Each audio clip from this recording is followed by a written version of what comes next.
are we? Is this EU? Is this NA East? Is this NA West? I don't even know where we're at anymore. My goodness. I cannot believe the day 2 team of Reason and Vidil. They have come online, Boop. They have taken every experience that has led them here to finals. They have manifested wings, and now beneath those wings rises the current that helps them rise up the standings, baby.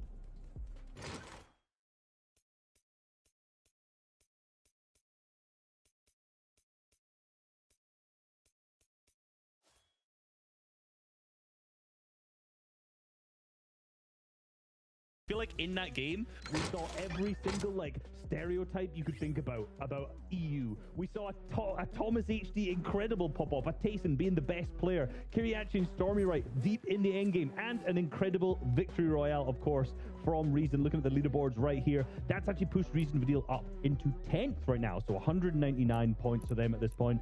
Julius and Chico still staying there. Look at the top 3, top 4, top 5. We've got 2 more games remaining, and these are the kind of teams who are consistently getting to every single end game in day number 2. Sorry about the guys, that game had me petrified. Oh my goodness. I was under a spell. I was locked up. Yeah. I was terrified. I don't know what I just saw from Thomas and Tayson, but Reason, I was going to say, Reason is one of those players you can just always rely on to clutch. My man has that gene inside of him. He is ridiculous.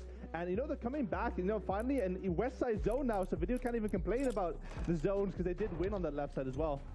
Man, just look at this though. I know the big victory came out from Reason, but Thomas HD alongside Tayson are the highlight players. When we saw Thomas HD go down into the back of the zone this moment right here, just the eliminated bar just wouldn't even leave. It just kept popping up. Knocked, eliminated, knocked, eliminated. This is why you get a guy like this on your team. Someone who has the best aim in the region, if not the best aim in the world. He doesn't need builds because he gets 5 eliminations just hitting every shot. How does he do it? And that was the most eliminations we've seen in a final in EU at 11. I think before that prior it was Kiriachi and Stormy who had 10 in the victory royale yesterday. So I mean, just by himself, Thomas with 8 eliminations, who can stop this guy? Well, we'll see when it comes to the next 2 games at the same time. But similarly with Tayson, right, we've seen a huge clutch from him at the same time with Thomas HD popping off. This is what top level FNCS championship teams are made up of. FNCS champion quality players, from solos, from duos, from trios. It does not matter what it is. These are the plays that win you tournaments. And I just got to jump in, Boop, because now you know what's happening. Yep. It's me and you versus Reese, Levin, and Shy Wager. Right now, who would have thought that we could have scripted it? I mean, guess it. No, this is complete fluke. I cannot believe this is happening. But Reese, you're right. 2 games left, right? And anything can still happen. Anything can still go wrong for any number of duos. But I love how they're capable of just saying, whatever's going to go wrong, no. We're going to minimize that as much as possible, man, because we're going to make it to that end game, and then you're going to have to deal with us. I think one of the important things to note here is a 9 elimination victory out. Well, I'll just say 10 just to make math easy. 62 points, right? So for any team who's still in 10th place, there's a huge potential for them still to win if those top teams go down early, and they can capitalize on that. I'm stressed, boys. I'm so stressed. We only have 2 games left to go. For everyone watching in Legends Landing, you guys got to use your favorite emotes. If you've not checked out Legends Landing, swing by. Drops are enabled. But right now, we're about to drop into this next game. My little heart can't take it. Shy Wager 11, please help. Hey, so someone help us first, right? This is a 2-way tie, first place, 265 points, with 2 teams with very different agendas, Levin, different ways they play the game entirely. I don't know why Zeke's trying to act like it. Isn't rigged, right? All the zones going towards Covert as well. Something's going on here. Now, look, on a serious note, right, this is really starting to get hot, right, in terms of just some of the things lower down in the leaderboard, even how these things are developing, right? Benji and Savage fans, I know they're probably getting a bit quiet. It hasn't been quite the best day for these guys, but when you look up above on that leaderboard, the battle for first place now, this is what it's all about. This is what we've wanted all season long, and we're finally getting it. Might not have it this game. EU has a little bit of a consistency, broken pattern, so to speak. Every second last game, the top 7, the top 10 disappear. It becomes a game for everyone else to catch up. It's happened almost every single FNCS. For this I'm not gonna lie. What will be the result? Find out right now.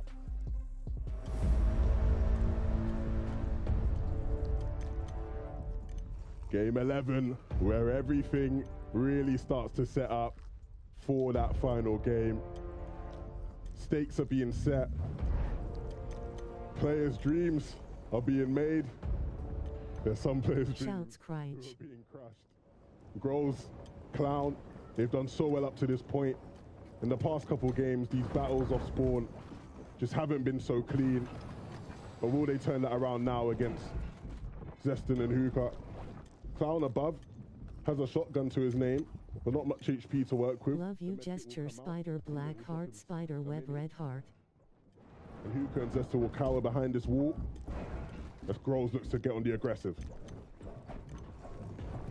Groves has to basically be that fence that separates any type of aggression from their opponents here at this POI. The moment he stops applying pressure and slows down, the moment he doesn't punish any type of peek or shots, Spider Bros for life. Sign of the Horn, Spider, Spider Web 100 points. Appreciated, Spidey. Gotta play again soon. While they loot up, could be an opportunity for Hookah and Zeston to peek out and land a shot. But you see what Clown is doing, actually making a literal offense, just having a perimeter to be able to be active, so these guys don't have a free way out of this POI. They're peeking up and in. Thanks, you guys. And okay, Cryche. If Groves does go down, they have one of the first shield cracks. Zeston's also still on the wall. Okay, Groves clapping right back. It's not enough. He goes down. Unfortunately, all left up to Clown. He has a little bit of a beam, but Zeston actually ends up surviving. Keep up the good work, Cryche. Yes, it is. Zeston has to go for a little bit of a shot. Clown now full HP, has a few mats to deal with as well. Going straight towards the skies with this one. A little bit of a cone slide coming in, so no access to a little bit of the elevation from that side. Clown has a little bit of an opening. Yes, he follows it. I like the fact that he chases that cone that he placed up top, and now he knows there's no bills on the side of Zeston. Nice jump up and good breakdown. For some reason, these guys are surviving so far, Levin. Being contested, they're up on the boards, but it's the Enchapix who are collapsing in on this fight now. Yeah, and I was going to say, this has huge implications if they're able to stay in this one. That's going to be the setup that they sort of need to propel them in this game. But with Seti and Chapik rolling up, he's got to get out of there and quickly, and Clown will do just that. Seti and Chapik missed the window of opportunity, but they will actually connect with the vehicle. They blow that up, and with not many builds, Clown is fortunate that he is right around the corner from a little mini forest here where you can get some wood up, but I don't know if they're going to give up on him now. It doesn't seem like they will. Swifty coming through. Oh, wow. Yeah, catches him right out.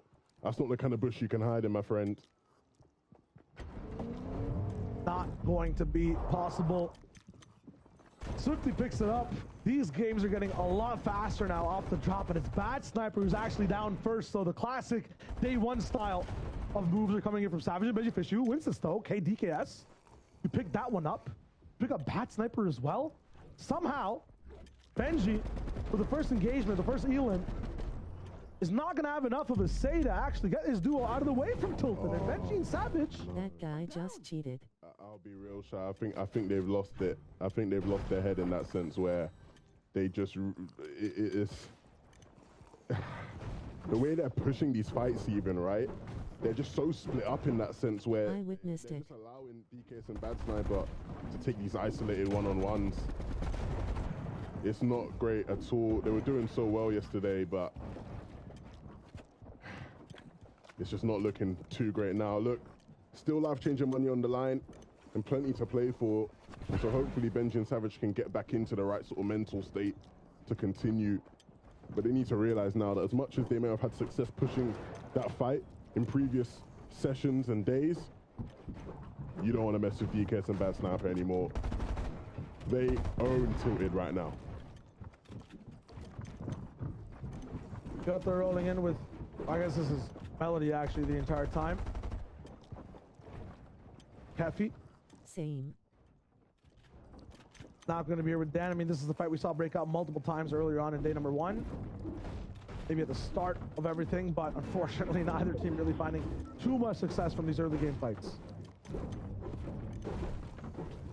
You talked about how that Shifty fight was so influential and sort of how things were playing out. Not necessarily because the players necessarily at them were the ones dominating the leaderboards, but just the dynamics around that general area of the map and the players coming through, rotating around. their ability to third party and get some tags. And Thanks, brother. You as well, raising hands, folded hands. but this is a team that's been able to capitalize finally off of the advantage that they've had coming out of covert. They've had a lot of zones as well in their favor, which will always help. But finally starting to deliver. Thomas looking like the best player in the world in that last end game. Yeah, you talk about zones coming to their favor and happening again and again. It seems like in this game, that is the case as well. If you have a chance to see the total zone, that would be great, but I feel like it is above that cavern. I see every single POV pushing towards the left side of the map. Could be good for a Pink and Oscar as well. They figure out what's going on wrong in day number 2 overall. For Jackson and Vico, Folded hands. them so far in the first game. We did have one sanctuary zone, I think, overall, where they had a little bit of control, but lost it quickly. We'll grab a little bit of loot here and there. Upgrade up. Looks very nice. One of those mid-game fights we see. I don't think either one of these duos has been too influential, other than, like, you know, maybe some of the Surge fights we've seen so far. Yeah, and in terms of this fight, I definitely think Vico and Jackson have a clear advantage. Of course, they have the elevation on their side, but they are really aware of teams potentially in this general area. That's great. Potentially stops them from getting third party by Schmecky. And they have so much ammo that they can really just sort of pick away at the materials of Kiko and Mosh. Stompy and Judo, just outside of Bugle against Kaizen and Niaizen. You know, are they just sort of camping it to try to see if they can wait for these guys to come in? I've not seen one of these plays in a while, Shayo. But it looks like Niaizen maybe isn't going to come inside now. Will he? Oh, I can't watch this, man. I'm looking away. I can't. If they walk in and get taken out, okay, good. Good, they get out. They get out. Wow. They're right beside each other on the boards as well, so that is an influential fight for them specific, right? 36th, 37th overall. If you talk about prizing, they want to get up a little bit to that top 30 echelon and get a bump, $1,000 at least per duo. Everyone's trying to hit that top 10 though. That's where you see one of the biggest ones. Everyone outside the top 20 is trying to get into that cash as well. For Lincoln Default, they want to stay in that top 10. 11th place overall right now, and they are having trouble. This is not the duo they were expecting to face off against. Andalex, X-Squeeze moving in and really backing them up against the wall. This is like looking at the edge of the earth type beat right now. I don't know how they're fighting so far down here. Usually Default and Link are so much further in their game state to be away from Chonkers by this point, but this is unfortunate. Default has a little bit of an angle, but it's a total bait from the side of Andalex and X-Squeeze. They just turn around and beam him down as well. This will wrap up very soon. That could have been a shot that changes the course of the entire fight. We see Letchi and Swilliam rocking as well, so it's all in here, 11. All of Chonkers is going crazy. Yeah, Default and Link totally off it there, right? Link was such low HP, and you can see because of his HP and the storm ticking down, he wanted to force the issue, get in, but Default had a shield kick, right? You could have just placed it down, slow down the pace, but instead, he rushed it. Then Default misses a key shot, and now look, he's stuck in between two duos with time ticking down. Can't even get the maximum benefit from the shield keg. And so there literally is a timer on how long he can stay in this game. 5, 3, 2, he's gone. 0. Oh dear. Misplay, and look, as we are in the penultimate game, things are getting really intense, and you'll start to see these tiny errors and mistakes be made, but they really do cost you. They squeeze though, and Anderlecht in a fight against Lecce and Swilliam. I'm sure they won't mind taking this fight against these two, but they got to be clinical, they got to execute it well. I believe they have the HP advantage, but okay, now I think Lecce and Swilliam have some chug splashes of their own. There's so many in the south side of the map, like an absurd amount, so not surprised that both teams are carrying those, and it just means that they have a bit extra time to stay in the zone. Lecce and Swilliam though will leave, rightfully so. They've had their fair share of mid-game fights that haven't gone their way, and so Anderlecht and X-Squeeze will be able to move on. What I'm sensing from this game compared to the one right before, frustration, pain, sadness for a bunch of teams. It all amounts to them not being as strategical. Remember, we saw 97 people alive at this point. Everyone was ready with the game plan. And for a majority of teams near the bottom of the board, it seemed like they got a little bit boosted all the way towards the top, right? They had some nice games. They were dealing with Surge in creative ways. But this time, you throw that all into the trash bin. Everyone is back just being aggressive, going for these storm fights. And that might be good for certain teams that don't do well with maximum pressure. Stormy Red Kuriachi, yeah, they're adaptive, they're dynamic. Throw two teams into the mix of them, though, that's where they start to struggle. Very good on 2-on-2s, but with that third party, it's always looking like they're down bad a little bit. Pink and Nas as well, lost in the sauce in day number 2. Back here with a vengeance, looking to take on Mustache and Malabuka, it looks like. I think the big from these guys is that it does only take one game for them to really get back into the mix, but they've had a rough couple. They obviously went down to Thomas and Tayson last game. And up against Malabuka and Mustache, that's not necessarily the easiest of matchups either. But you're saying they went down to Thomas Tayson last game? I think Thomas also took down my pet dog, basically everyone that I know as well. He got like every single elimination available on the planet. This man was just shooting everything. You can honestly, the next duel on the screen, I guarantee, possibly, Thomas HD might have taken them down as well. You wouldn't be wrong.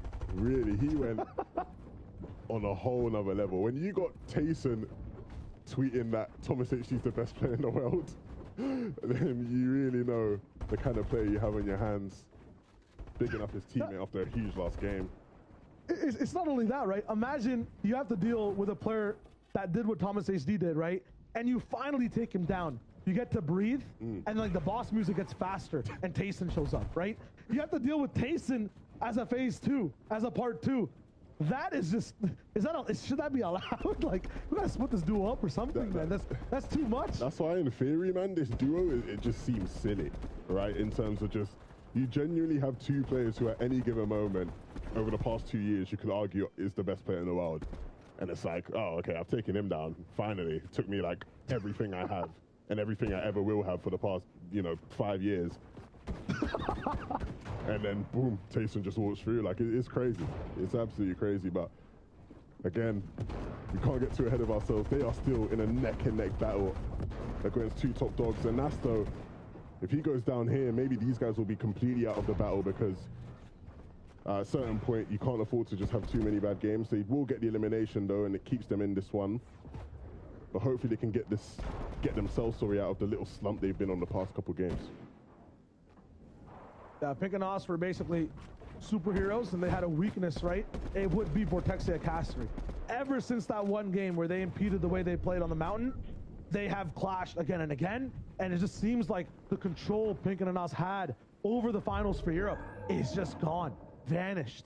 A little bit of a spark and steam, and it's no longer available. Castery finally going down too, so yes, they take them down, but as Boop, Reese, and Zeke mentioned on the desk, it impedes their game. That butterfly effect comes in. They might not have a vehicle to use. They might not be in the same spot they're used to. They were fans of method in that first day. They were really looking forward to just playing their game plan out every game with slight alterations. This one early to mid-game 111 in is really affecting. Look at the contrast on your screens, right? Just a moment ago, right, we had the two POVs. On the left was Thomas and Tayson, who we see here below on Surge. And right in front of them, Queasy and Hen was the other team on the screen. These guys are above, and so they're running into their biggest rivals. This is huge in the context of FNCS. Tayson is down, and Thomas has done insane things as a solo. But Queasy and Hen, the top team that they're battling against, may be the one to take them out of this one completely, and that is massive. Thomas and Tayson go down early, and Queasy and Hen will be licking their lips. They will be smiling cheek to cheek, because a good game here could be the difference between them having the Axe of Champions or not. This is where nerves come into play. They know exactly what they just did, and they don't usually end up with this type of mid-game fights in the third-ish zone. A lot of the Elams I've been watching in the feed have been that 4th to 5th rotation, where they pick apart a lot of teams from Storm, right? But right now, first place tied coming into this game, and they themselves become the tiebreakers. Mind absolutely blown right now. Your eyes are out of your head. I'm seeing this on the camera. This is crazy, man. Out, man. I can't. I don't know what's going on, man. They just always make it so funny. Oh, no. What's going on? Hands down? I'm telling you, 5th game or 2nd last game Europe, this happens every time. Joe and Vino chasing this down. They're so bad on Surge right now, and they're knocking on the walls. Vino has to take this, but finally, Hen does break out a little bit. I'm not sure if Vino knows there's one on the left side or if he tried to escape. Yes, he did. They're just fully pushed into this. Surge is not really active right now, too, so time's not going to be on their side. Queasy's down again. Vino is going to get sprayed. Can he find the finish? That will be the worst thing possible. Queasy, 5 seconds left. He is gone and down. Vino still alive. Joe in the business. Both first-place teams who were tied are gone. Almost splintered. Hen, 40 HP with 3 big pots. All his mats being expended. This is basically a sign. A white flag being raised in the air. I basically surrender. There's no way I'm going to be out of this one. 11, how is this possible? How many favors is Vino going to do Tayson? First, he leaves Covert Cavern, right? Allows them to have it on con. Now he's taking out Queasy and Hen. Oh my goodness, Vino. It is crazy how things are playing out. Shai, you warned me right before the game. You warned all of us. This is the kind of thing that happens in these second to last games in the EU every single time. And it doesn't fail to disappoint. But the question will be, does Hen really have a chance in this game? Because if he can just stay up as a solo, maybe that will nullify the effect. But it's going to be tough. He alled in his mats, I feel like, from a sign of frustration. I think he realized what's really going down. That being said, making just one box, it would have gotten sprayed as well. So using all those mats first off could be good. You want to know the reason I predicted Hen and Queasy, though, Levin? I know you and Reese are rolling in. It was very statistical. For me, it was more so nostalgic, right? I'm thinking about watching duos way back in the day. The one man who would clutch, the duo that would look the most different. Anyone that had Hen on it. This man was the wonder child, right? I completely remember this narrative being spit by many analysts in the past. You know, that was just the wave. So I feel like if there is a solo clutch possible from the 6th zone, it's Hen. From the 4th, I'm not even sure if you give this man invincibility that it might be a chance, right? With the way this lobby's set up. This is gonna be tough. No hard mats left either. Only wood in the inventory. Plenty of ammo, but not plenty of targets to pound it with. It's just gonna really be tough, man. At some point, someone's gonna spot him out. He knows there's a pad over there that you can use to get into zone a bit easier, but how easy? He's not actually gonna take it. The meat, no, fair play. He needs it, right? The meat will work wonders for him at this stage. Oh boy. Whiplash, I'm trying to think how Hen's thinking right now. What can I actually do? And this thing is at 132 HP. He does find one of the pads. Remember, he's a solo, and look at that. All of EU under your feet. You're in first place as a solo, and the glide works behind a team. Solo Hen versus 2. He gets some damage down. He needs it. 126 above now, but that number is going to start to teeter and fall. 280. The new damage starts to clock in. This is dangerous for Hen. Remember, these guys are in a section of their own when it comes to Hen, Queasy, Thomas Tayson. 30 points ahead almost 40 to the rest of EU. They want to keep that gap active as much as possible. Obviously, Thomas and Tayson can't do that now, but as far as Hen, he is still in this game. And as long as he stays in, that itself will be a positive. If they can just find any bit of separation going into that last game, it could be the difference. But Surge will come in, and that will mean that teams will start to get hungry, start sniffing out any solos that may be able to be capitalized on, and Hen's got to be careful. Look at this position. Backside of the storm. 6 different duels around you. One knocking towards your base, but you get dropped down. It's Medley finding another angle, but Hen shot him maybe 2 times now for the backside. There's another duo, and Hen is down. He goes down in first place. But as we know, that's really rough. Both first and second place going down. And so now really is an opportunity maybe for Kiriachi and Stormy Right to get involved in the mix. Can Kiriachi stay alive? He can. Stormy Right making enough space. These guys were incredibly clinical on the low ground last game. But with just 14 HP, swinging his way through, if anybody even gives him a tap on the shoulder, he'll go down. And he stops to use some shields wisely. I'm thinking about names that end up thriving in situations like this, where the very, very top side of the board go down. 2 of them on your screen right now, Toos and Putrick. I feel like Thomas has stopped them twice in terms of trying to go for a retake. It was Queasy that actually beamed down Putrick so hard when he was trying to go for a glide, they will not be here this game. And Kiri actually went down. And so that means Stormy Right has to clutch up as a solo. You can see here, he's got some mats, he's got the web shooters, but this is going to be a tough, tough game if he wants to try push his team into contention to win it all. Usually they're alive as a duo, but he will be in that solo spot. Reversal as well on the other side, right? Joe and Vino, both alive. Right above him, usually they have a solo situation to deal with. I'm thinking about one more duo as well on the side of Putrick and Toos. Janice Vortex, also alive for the moment. They're very good, Levin, at stealing these games, being in the best positions. And I'm feeling like this is a day one overall with Anas and Pink on high ground in terms of how the style looks for the game. They might even come back in this competition. Yeah, and Pink and Anas, right? They've really struggled in games this season to gain high amounts of eliminations when they do win games. But sitting there just outside the top 10, this would be the time to change that. Janice Vortex want to hit this pad, a little bit of damage done, a lot of damage done on both players. And look at the loadouts. There's no way for them to really get it back. Look at the threshold as well, 99 below. This is absolutely atrocious for Janice and Vortex. I'm not even sure if Vortex can catch up to the spot that they're at right now, but Trulix and Chico are the ones going for high ground. Queasy will not be able to stop them for the moment. Stormy Right doing his best to try to stay inside this game. As much damage as possible to people in the Storm. Possibility of the actual damage from the outside of the circle to help him claim any of these eliminations. Not going to be possible. It is Trulex and Chico that claim that high ground. Clement and Floki going to be there towards mid. Pablo and Swag alive as well. So all the offbeat people are there. And Stormy Right does not actually trip. It's just a super swing. He's fine. He scared me for a moment. If he had gone down, that would have been heartbreaking. But he doesn't have the web shooters left. Going to do well to farm some bricks, some nice map awareness. But how far is that going to get him? Because he has to climb a mountain, not just metaphorically, but literally. I see no single-digit place team alive right now. Trulix and Chico just took a place up there in the top 10. They're going to be 9th. Pink, though, and Anas, they still have voices to use. They've been quiet so far, but they're screaming the high ground is ours after that retake. 4 eliminations to pump in this position as well. 7th zone, they're starting things off early and hot. They've done well, right? They've not lost focus of what the goal and the task ahead is. They had a bit of a slump, but they are sitting on height where they are comfortable. But like I said earlier, they need to try and get some eliminations to pair with it. Stormy right now, high on a layer, but he's in the backside of the zone with a duo knocking on his door, but he has no answers for them. He just has to drop down and get out of dodge.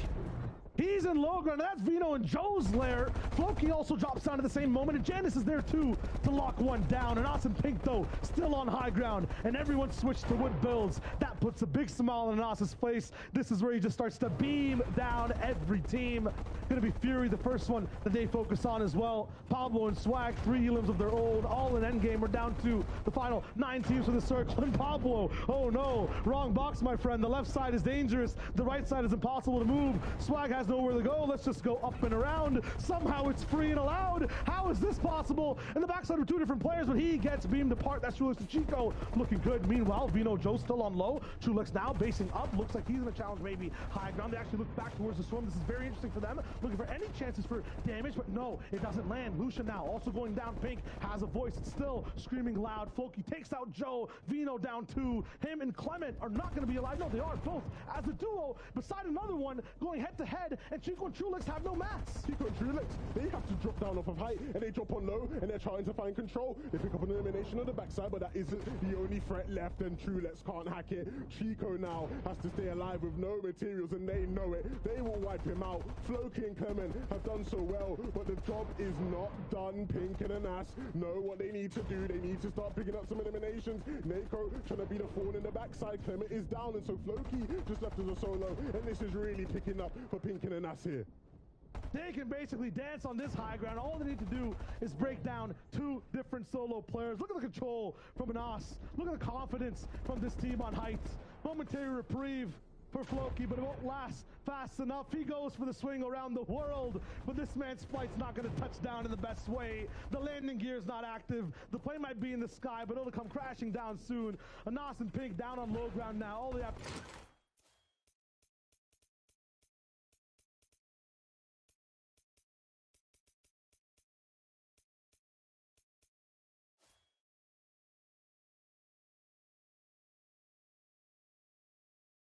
shot. That's a VR for your second last game from Picking an Ox. A 7 elimination victory royale may just be enough to push them back into contention. They had a bit of a slow couple games, but they really did rally back together to get back involved. A brilliant display from Pinkin and Nas. We saw them win a couple games yesterday, and they're finally able to pick one up on day 2.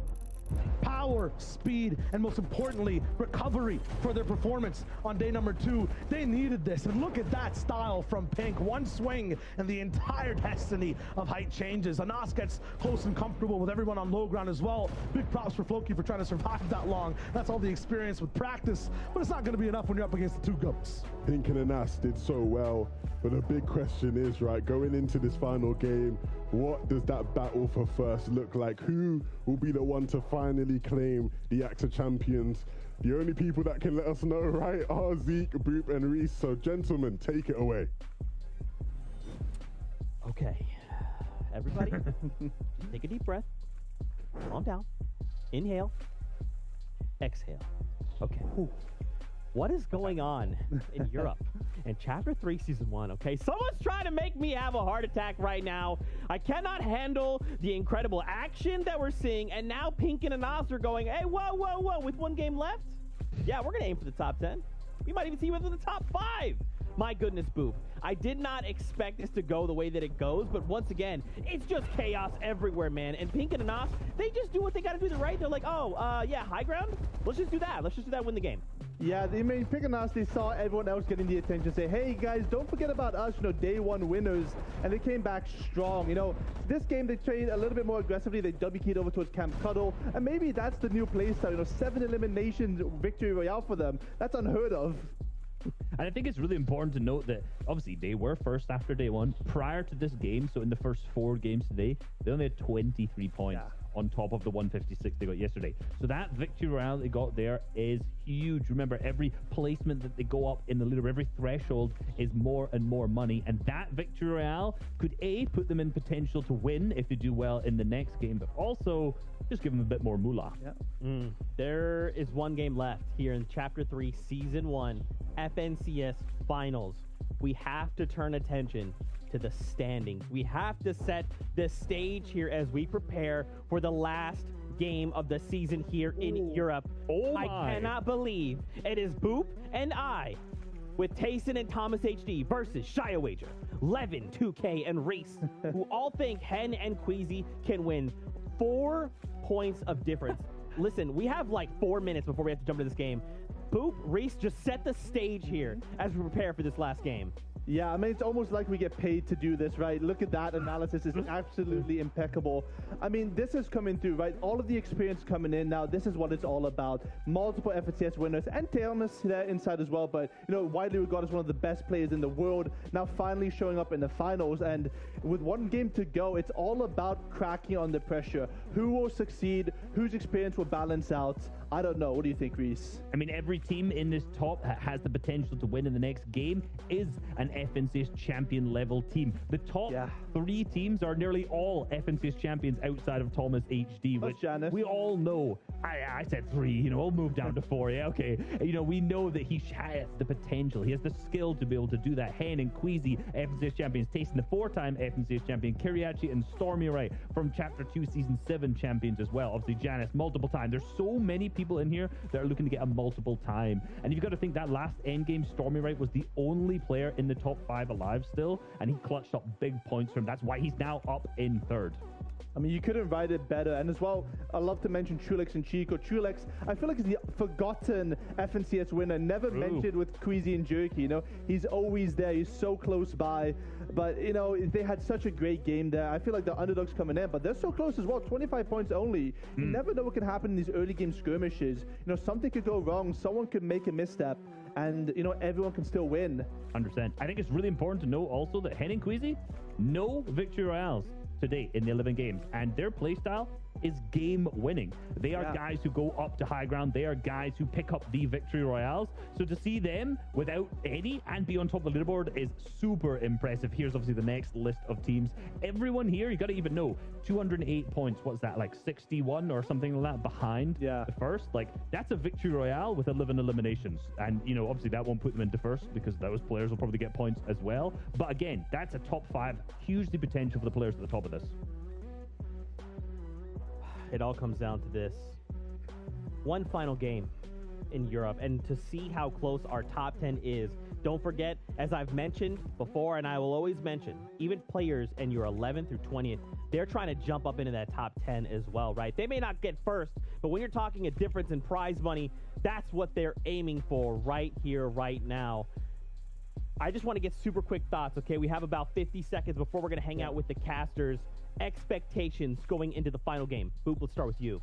Yeah, so I want us all to just look at high gun this game because it's all dependent. Like, are we going to have people fighting for high gun? Are we going to 50-50? Are we going to play more passively? And I think that's where the experience comes through yet again. I don't think Queasy and Hen are going to go for it straight away. I don't think Thomas G and Tasty go for it right away. I don't know. It's a big question mark.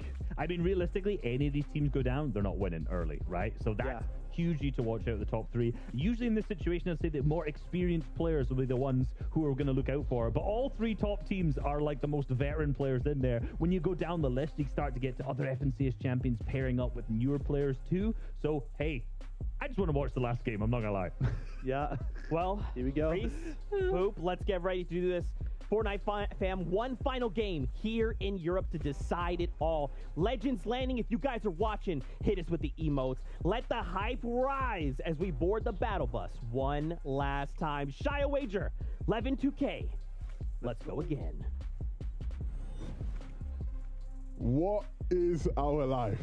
This is what we wanted, but I couldn't have never imagined that it would truly be delivered to us in this manner. The final game of the FNCS. It's been a great season, but this is about to be an even greater finish.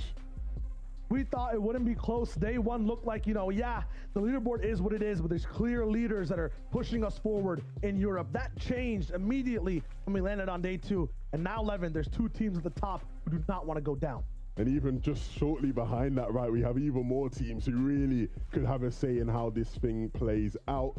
It's been an intense couple of games, but there's really not going to be one as nail-biting as this. We head into the final game of the FNCS right now.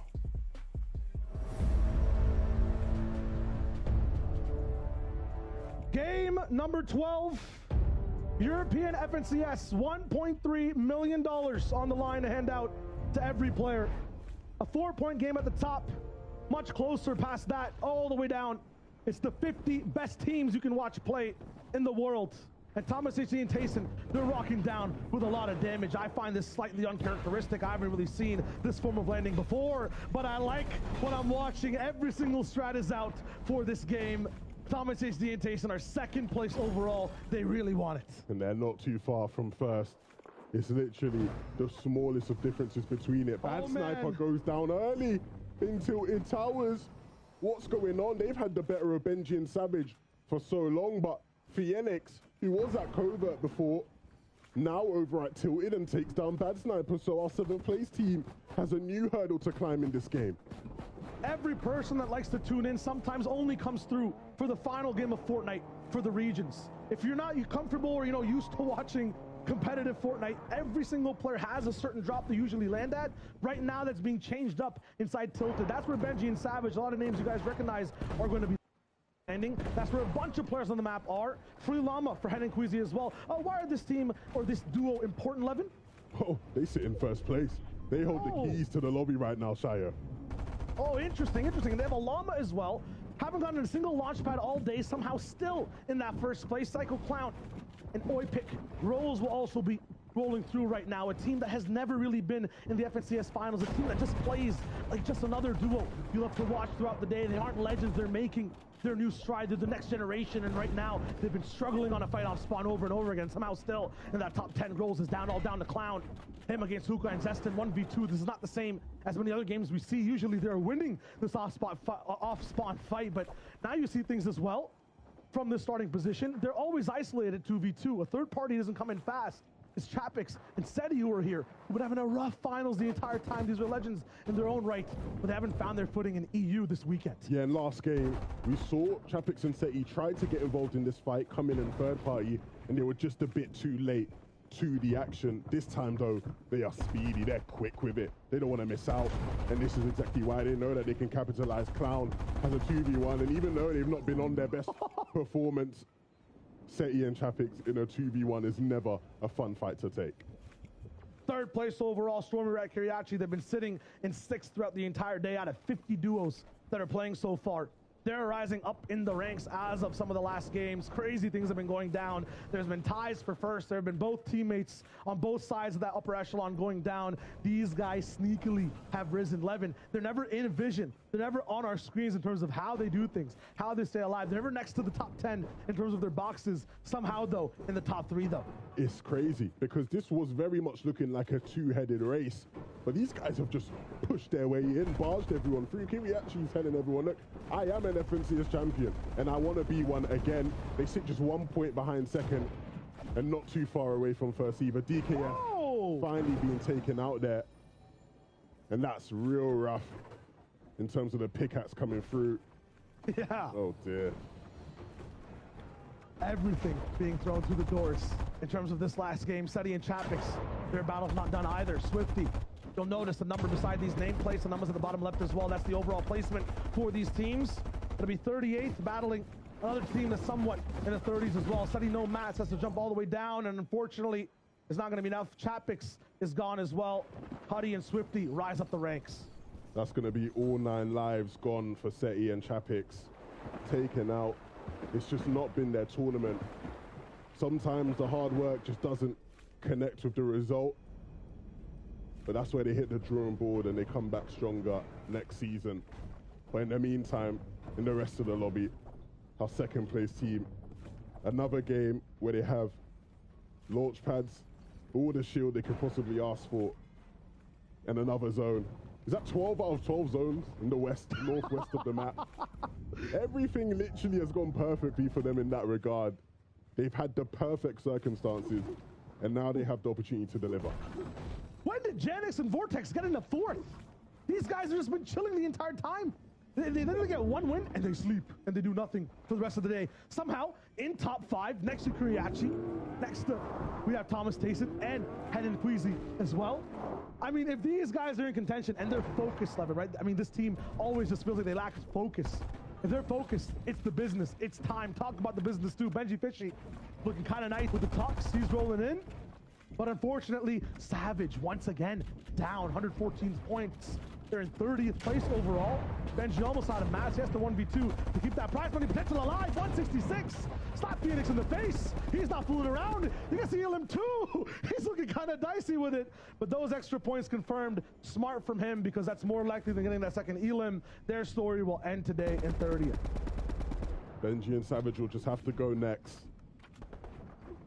It wasn't their day. They started off well, but cooled off eventually.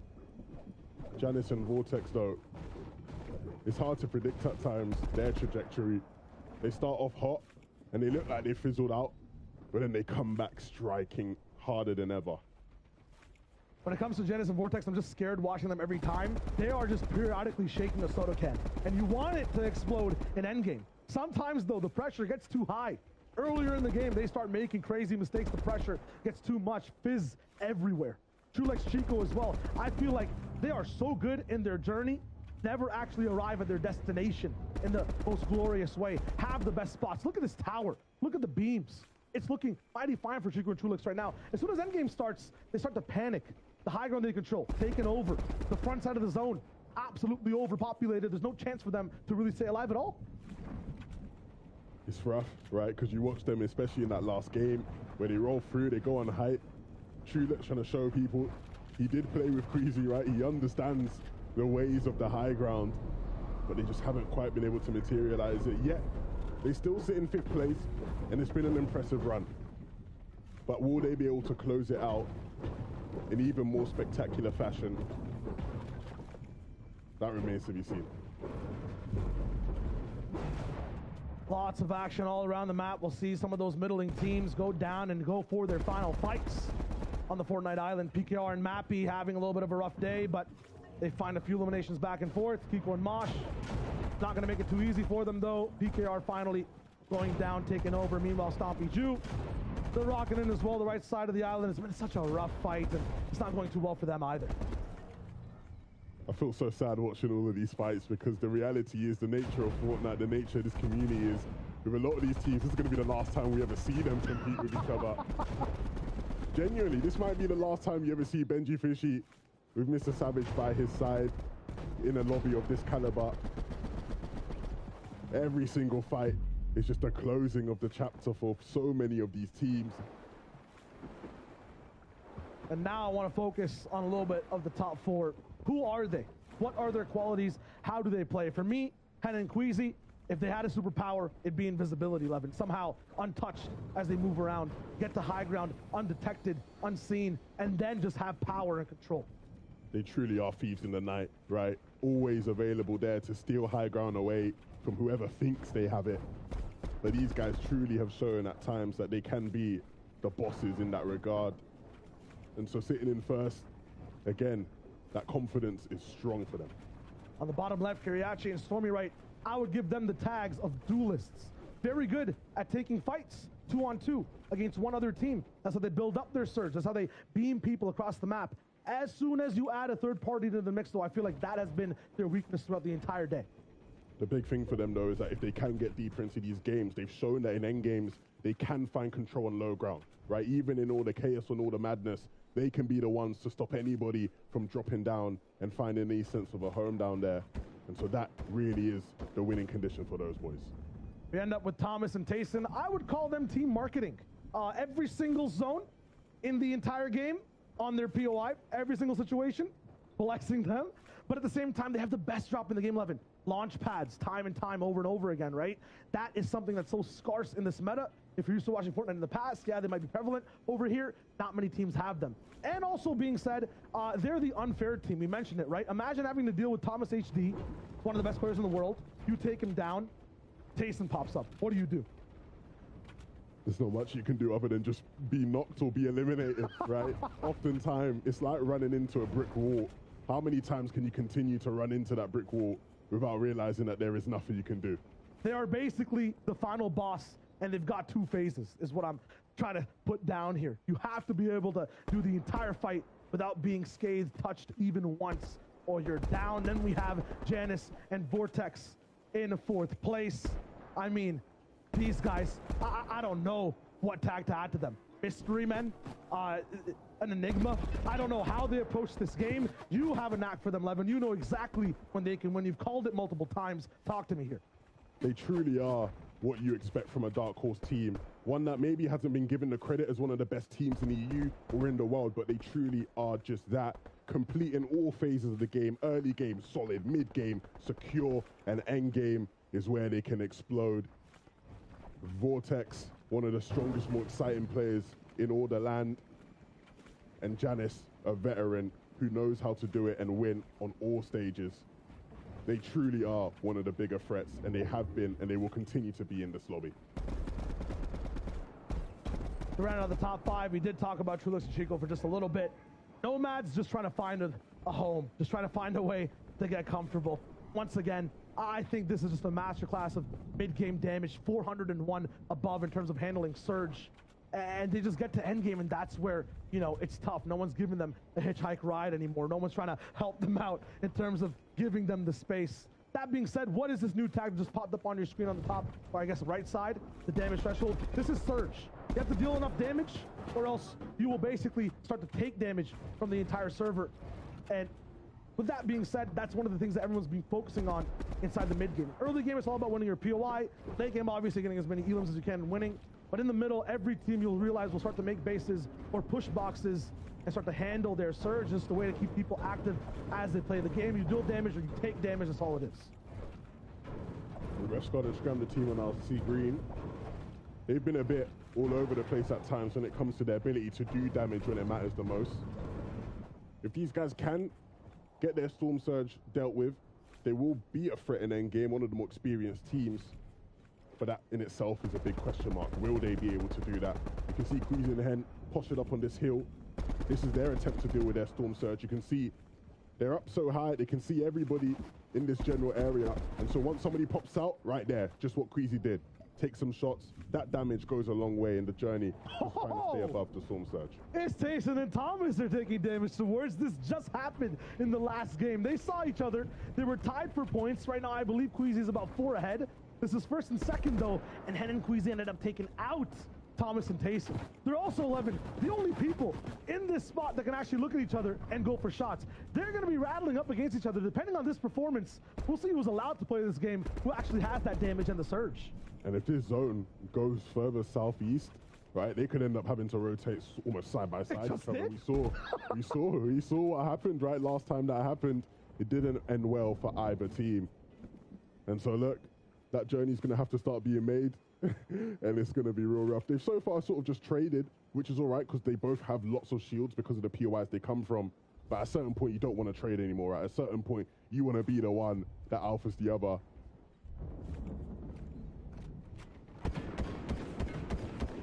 Always want to be the one coming out on top. Right now, the differences for all these teams, I want to explain it a little bit and what they're walking away with today.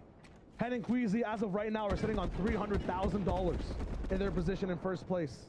The difference between them and Thomas and Tayson are sitting on $200,000. There's a $100,000 difference between these teams. 4 points that are worth basically $100,000. Behind them with Stormy Ray and Kiriachi, third place overall, will walk away with $150K.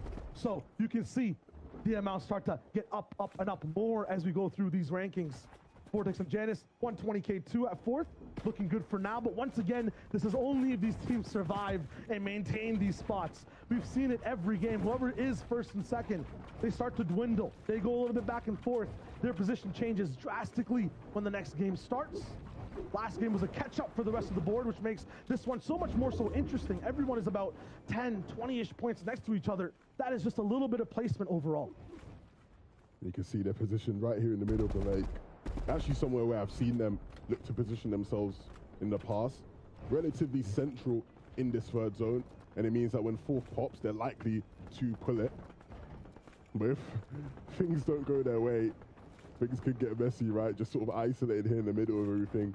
But the big thing is they have experience here, right? They've literally pulled this kind of zone so many times, whether that be in other qualifiers, in scrims, practice, so they'll know exactly what the right protocol is. They have it all planned to a T. Thing is, you might have a plan. It can still look kind of drastic. They're 20 points behind overall from Thomas HD and Tayson, right? 20 points, that's a lot of eliminations needed. Each elim worth 3. You can do the math. They got to just keep racking things up and have a stellar performance. Tayson goes down to Aqua. This split base to try to gain control of the north side of the map leads to disastrous results for Thomas HD. He will try to go for a little bit of that finish on Noah Riley. He will come through. Maybe he can get the mats. But the second place team, the head-to-head matchup we were looking forward to facing and watching, gets fractured in half. And Tayson is down. Thomas truly is half man, half amazing, but at what point is it too much for him? At what point is it really too much of a mountain to climb? This is going to be a real tough ending. Aqua was able to get the reboot on O'Reilly, but Thomas won't be able to have that same benefit. And even then, it doesn't matter.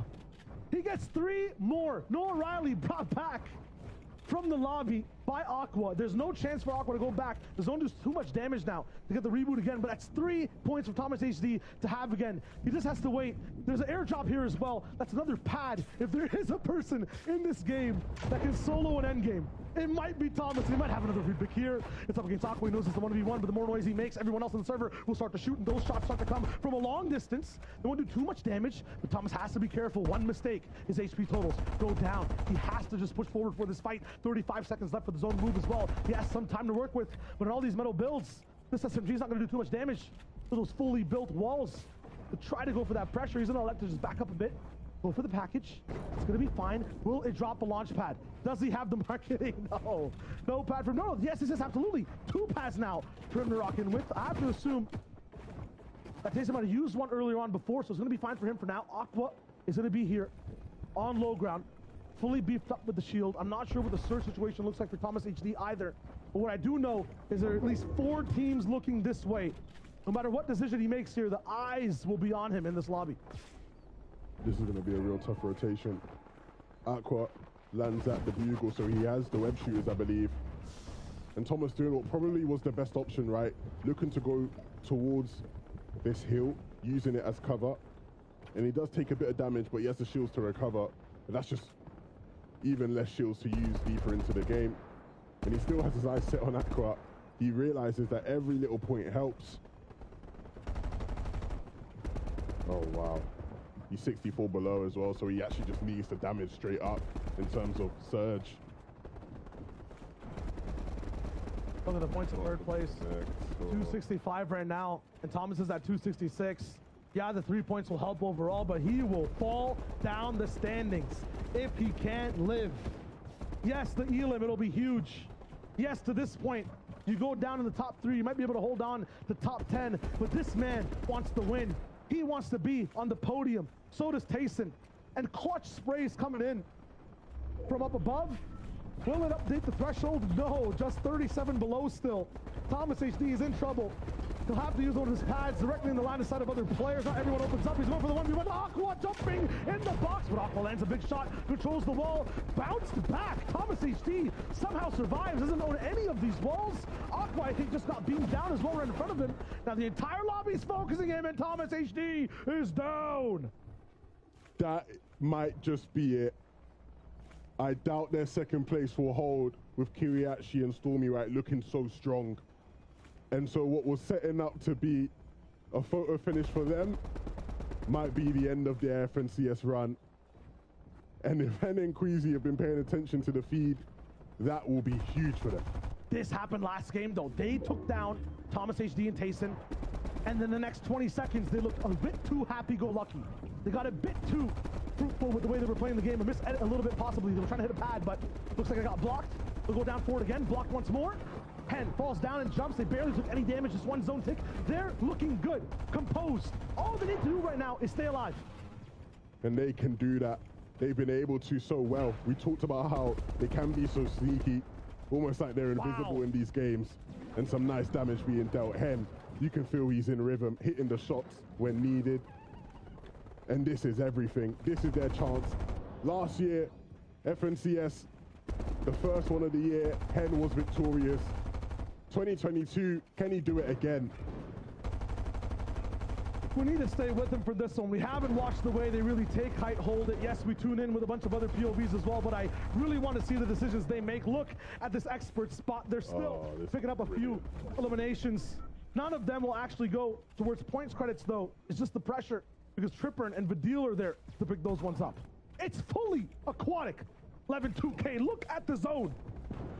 I'm loving this. I am absolutely loving this. And if you remember back, right, this will be great for Janice and Vortex. They were prepared, right? And so I'm sure they'll be sitting pretty. The Hen and Queasy deal with it so well. And you can see Hen doesn't stop, right? He's constantly looking for these opportunities. He can smell it from a mile away. And now, as the zone pulls towards that northeast, this is where champions are made. 104 below somehow. Oh no, 273. The update came through. But Hen, Queasy versus Stormy Rat and Kiriachi is the story to follow for today. On the left side of your screen, just pay attention to those golden lights. They're jumping straight into the storm, and yes, they do actually grab the pad. Lots of damage done. They'll have to drop down and heal. I'm tracking them. They're going towards the front side of the zone. On the right side, you can see their POV going up, and away towards high ground. Almost a straight-up second height. Do they find each other, though? Are they together? Yes, that is the case. Still good above Surge. Queasy takes a little bit over on the tarp. Hen starts to move in as well. Armored wall put down, so they have a moment to breathe. Hen and Queasy are making this run to win EU FNCS. And Karma and Booback may sit on height for the meantime, but I can assure you, Hen and Queasy will start to look, and you can already see Hen peeking up. But just before, he'll look to try see if they can get any more eliminations, anything that can get the material count up and healthy. But it's all about that timing for when they look for height. Have to be controlled here. Bubak might just go down, get angry with it. Queasy actually stumbles, falls, gets beamed. It's someone in their build. I think Bubak's getting close and personal. 276 for Hen. It's not going to be enough to just win the entire tournament. He's going to have to clutch by himself. The Wonder Kid from seasons before has to grow up to be a man. One elimination. He's all on his own. Has almost maximum wood, but no more hard mats up against the wall of Ventil. A tough fight to win. Gains control of the ramp. Has a chance for an edit. Just wants to get the materials. Get a little bit out of it. He's on this floor. It's not his. Has to be careful. This is crazy. Spicy Splashes has 8 of them. He can really move around and has a lot of mats to work with as well. He's going to tank this zone as much as possible. Look at that golden light. Lost in the darkness. Hen has to keep this run alive. 284 points. He's hitting higher in these standings. 13 teams left. Bubak still has height. What a nice swing. He's on second height right now. Has to relieve that pressure. Maybe drop down slightly. No, he doesn't get focused by anyone. Full hard mats here for him to use as well. Bubak starts to rattle on the cage that Hen is in, but this man is no chicken, no turkey. He's a beast. He's looking for the shots on a Janus and Vortex. Another armored wall he's showing for the moment right now. That golden light surrounded by enemies from all and every single side.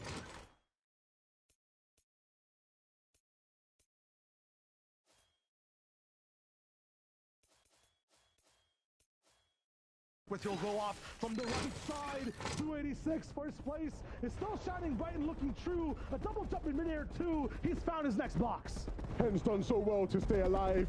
He's done everything he possibly can, and he won't stop here. Dealing damage, applying pressure like he has a teammate by his side. Gets Karma down, has the chug smasher when the siphon comes in. That will be huge for his HP. He's done brilliantly. 291 points is going to be a mountain that not many teams can climb. Karma and Janus down, and so this is going to be real difficult for all of these teams left trying to fight for the AXA champions. 6 teams, 6 players. It's a solos FNCS basically, and Hen is going for high ground. 1v1, toe to toe, up against Bubak. One edit, he's got no shield. Hen needs to win this. He has control. This is a solo clutch of your career, my friend, and you're about to win the FNCS if you hold on. No mats, one armored wall. This is all he has left. Hen has everything. He's done everything. He's solo clutch. We know he has that ability. No materials left, but he still is able to apply damage. Won't get that elimination, but he will hold on. Starts to spray one more person in his way to sit those down on the low ground. All it has to do is wait. The drop down, the beam, it's almost enough. And has it. 1v1, 297 points. This is for the European Championship. All he has to do is take down Walks, solidify it. He has enough points already, but do it in style, my friend. The VR is just in your grasp. Hen as a solo against the world, and he wins the European FNC. Face screaming in fear, face screaming in fear, face screaming in fear. Buffering, buffering. He is greatness. Hen and Queasy will win the first FNCS of the year, and what a way to do it. The solo clutch when all the odds were against him, and the boy from Britain is able to do it. Wow. That's just what you expect from a man who was born in this mode. Someone who gave us the best stories from Chapter 2 and possibly even the big moments we saw from Chapter 1. I mean, Hen right now, to do it from that early as a solo, monumental, crazy, what a shot. I'm just so happy. A comeback performance as well at 11. They were so behind from that first day. It was crazy, right? They had so high expectations coming into the FNCS finals, and it started off slow. There were doubts about their ability, but they just kept rising and rising shy throughout the tournament, and they seal it out. They've looked like the best duo all season long, and they finished the season the best duo as well. Absolutely crazy from these guys. I don't know how to explain it. They just went away from everyone else into their own world, their own time chamber, and then came out complete champions. I mean, that's what we love to see. And Levin, casting this with you, man. I mean, first run for both of us. It was also awesome from start to finish. Guild Ken Trophy. It's been one of the best days of Fortnite I've seen in a long, long time. It's been an absolute blast, and I can't wait to do it again. Absolutely. We'll toss it back over to Zeke, Boop, and Reese. I mean, that was a run of a lifetime. You just gotta give them the applause. You know what I'm saying? Like, Hen, Queasy, it's in those moments, man, that we live for. Those moments of clarity, of just pure, serene tranquility, where they can just say, it doesn't matter what happens. I have the confidence. I have put everything into this performance, into this final game. GGS. And to then walk away the winner, Boop. It is just Is there a better feeling? I don't think so. That is just ridiculous. The incredible mental fortitude to do it as a solo. It was 5 solos at the end there. It was basically Phil takes home the trophy. with everything, all the pressure on the line, everything on his shoulders. He just did it. I'm lost for words. Absolutely speechless. Hen has secured himself as one of the best players in Fortnite history. What a man. That is one of the best moments in Fortnite ever. Like, hands down, Yeah. one of the best GGS. moments in Fortnite ever. The solo clutch from Hen. Queasy obviously went down to that spray, as we noticed there. But I can't even. Okay, hand exploding head 100 points. I'm seeing the reactions coming out from them on Twitter right now. Queasy shaking, literally said he's almost passing out watching Hen solo clutch do this, what we just saw here. And I am, again, I'm just speechless. Great analyst, I don't understand, but it's crazy. Yeah.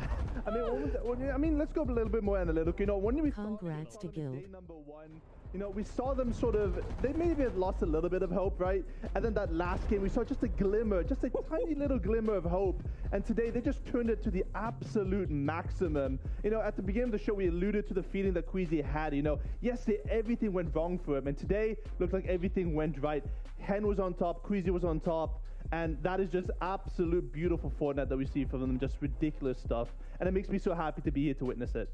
I know, and going into this game, I said they have no victory royales. I said these guys are game winners coming into that. The And in winner is final Guild game, Ken. They proved me wrong, thankfully, picking up that final victory royale in the final match. And what's so interesting about this is, like, they've been the number 1 hype team the entire season. I think they've been the number 1 team the entire season. And right now, they have just proved that in the biggest stage possible, winning, of course, $300,000, $150,000 each, and they've both won FNCS multiple times already so far. Just some of the best players in the world, hands down. And to top it off, right, to get the victory royale, he could have fell in second place, just be like, yeah, I won the tournament, I'm the best, whatever. To be able to be like, no. There was no question. I was in the driver's seat the whole time. So well fought from this duo out of Europe. Congratulations, Hen and Queasy, duo champions here in the Chapter 3 Season 1 FNCS. 319 total points. Only a single victory royale, but you know what, Boop? That was the one that cemented it all. Who needs multiple when just one is enough? You just need the one. All you need is the one. I mean, that's a story you tell your children, right? That is just, oh my goodness. It's bad when me and Reese have nothing to say about it. We were literally run out of things to say at this point. Honestly, what I think is so interesting about this team is just the dynamic. Obviously, I've said how many times it's built up of double champions, one of the only 4 teams that is both FNCS champions on that. But the team dynamic's so good. You've got Queasy, who's that calculated player who's a little bit overly safe sometimes. Interestingly enough, him going down. Shoutouts to Spider G, Miles M, Cryche, Superman, Iron Man, Wonder Power and Danny Phantom, Bendy and Michael YT. I'm not just plugging their YouTube here, but if you watch back the gameplay, firstly, amazing gameplay. Secondly, comms, amazing, hilarious. You're going to hear Queasy just be like, Hen! Just trying to get him to rein things back in. So to see Queasy go down first, uncharacteristic. But you're leaving someone like Hen the reins. You're handing them over to him to pop off, to give those kind of solo performances, to win championships. Unreal. Yeah, and I always consider duos to be a game of 2 solos, right? And we've seen Queasy this season do so well in solo cash cups. Hen also always such a good solo player, also qualified multiple solo cash cups as well. And that combination of 2 players, at the beginning it was a little bit tough, right? They have the mentality issues, but they overcome that adversity, and now they're just champions. Just, yeah, amazing. So fantastic. We got to see the final placement, the final prize money to be divvied out here once again. It is just a shock, but in the best way possible. Wow. And take a look at this. After everything is said and done, Kariachi and Stormy, right, they fought. They came out of your top 3, and they end the tournament in 2nd place. And once again, I want to remind you, you're probably thinking to yourself, Zeke, but 2nd's not 1st. But I'll tell you right now, look at that prize money. A 4th, all the way up to 2nd, that's $50,000 for you and your duo, respectively, right? And again, everyone who has made it here has proven that they deserve to be in the finals. They are finals-worthy duos. So congratulations to everyone. Boop, how are you feeling about the final standings here in the top 10? Yeah, it makes me very happy to see multiple players, not only the big boys, Hen and Queasy, see Kiriachi, he was on the verge of quitting this season, maybe wasn't sure. Stormlight overcoming some adversity as well to get second place. Thomas Tayson, as always, very consistent. Vortex and Janice, new duos, sort of struggled to find duos coming through. Trulix and Chico, these guys sort of quiet the entire 2 days, but they've been there the entire time, and I'm happy to see Trulix, he sort of got thrown back in terms of duos, hasn't been able to find the best. He found someone as underrated as Chico, such an up-and-coming player, a ridiculous talent, and I'm expecting such good things from them as well in the future. I mean, talking about up-and-coming players, 6th place, Grolls and Clown. Oh, yeah. They've been almost like a highlight team so far. It's a shame that almost that switching up of drop spots from Vino moving over to Covert in the last couple games left Seti and Chapix able to push them in that early engagement and capitalize on the messy fight that they had, because these guys were absolutely fragging out and doing such a good job. I think 6th, they have to be happy about that regardless. I'm sure maybe the initial thought process is going to be a little bit upset because they had a shot at winning, but regardless, when you look back at this through history, you're going to be like, 6th in FNCS, you know what? That wasn't too bad. Not too bad, no. Not bad at all. And for their first performance, right? How many duos can say, hey, this is the first FNCS finals we've ever made? And to make top 6, right? That's earnings. That's recognition for their duos. So even if they decided, hey, we're going to split up and go our separate ways, they're going to be able to say, look, we came in 6th individually. So you should partner with us because we can do that.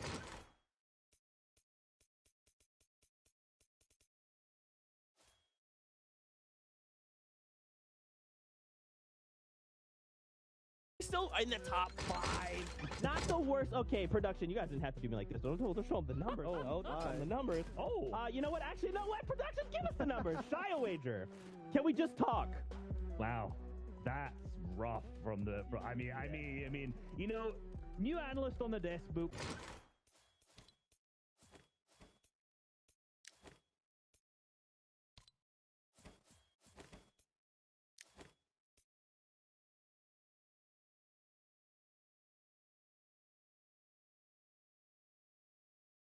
And Levin. I'm making it really hard for production saying a bunch of names here, which is great. They're gonna who am I gonna highlight next? But no, me, Shy, Levin. Obviously, all 3 of us went with Heezy. I'm combining them now. They make shoes or something at this point. Hen and Queasy, obviously, as our predictions, picking that first place, and of course, Mum also went with that. That's what really matters here. Let's be real. Yeah, unfortunately, Mama Reese will be taking my job next season. She's a better analyst, absolute legend that she is. It hurts me. I know. Those 4 points, yeah, I think it's going to be that way. Hey, at least I beat someone. It's fine. That's true. That's true. Guys, thank you all so much for hanging out with us. This has been the conclusion of the FNCS here in Europe. If you were watching in Legends Landing, we appreciate it. Use your favorite emote. Throw all the tomatoes all over the place. Now, if you're still wanting more, you're like, Zeke, this has been incredible. I want to watch more. We have NA East and NA West. 2 more regions, 6 games in both of those regions, and champions to be crowned. So make sure you stick around for that. It has been a pleasure hanging out with all of you who have watched, from Shia Wager and Levin, Boop and Reese and myself, and from the entire production team. We're so thankful and just happy that it has all gone down the way it has. Until next time, Fortnite fam, we love you. Keep yourselves safe. And as always, we'll see you guys on the battle bus. Beep, beep. Much love. I do it.